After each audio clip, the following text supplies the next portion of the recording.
Candide, written by Voltaire, is a satirical novel that critiques optimism, philosophy, religion, and society during the Enlightenment era.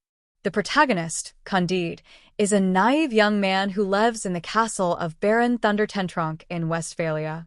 He is taught by Pangloss, a philosopher who espouses a doctrine of extreme optimism, insisting that they live in the best of all possible worlds. Candide falls in love with Cunegond, the Baron's beautiful daughter, but is banished from the castle when their romance is discovered.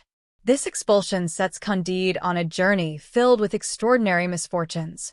Shortly after leaving the castle, Candide is conscripted into the Bulgarian army, where he witnesses and suffers the horrors of war. Escaping, he makes his way to Holland, where he encounters Pangloss, now disfigured and impoverished. Pangloss reveals that Cunegond and her family have been brutally murdered during the war. Despite Pangloss's dire circumstances, he maintains his optimistic philosophy. Candide and Pangloss travel to Lisbon, where they experience a devastating earthquake.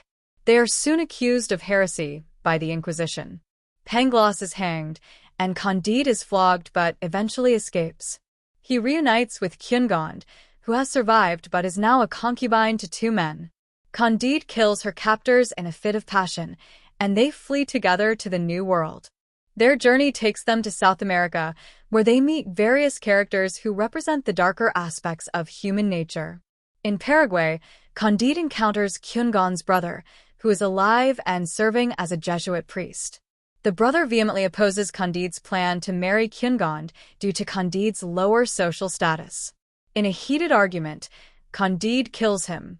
Candide and his servant, Cacambo, then stumble upon the utopian city of El Dorado, a land of unimaginable wealth, peace, and equality. Despite its perfection, Candide decides to leave, taking with him a fortune in gold and jewels, as he remains determined to reunite with Cunegond. However, much of this fortune is lost through betrayal and misfortune as they travel. Candide eventually finds Cunegond in Constantinople, where she has become a slave and lost her beauty. Despite her condition, Candide resolves to marry her, staying true to his promise. He also reunites with Pangloss, who miraculously survived his execution attempt, and another character, Martin, a pessimist who serves as a counterpoint to Pangloss's unwavering optimism. The group settles on a small farm, disillusioned by the world's cruelty and chaos. Candide, Pangloss, Martin, and the others debate philosophy and the meaning of life, but ultimately, they conclude that idle speculation is futile. Candide famously declares that we must cultivate our garden, suggesting that practical work and self-reliance are the keys to a fulfilling life. Through Candide's adventures, Voltaire exposes the absurdities of blind optimism, the hypocrisy of religious institutions, and the corruption of power and wealth.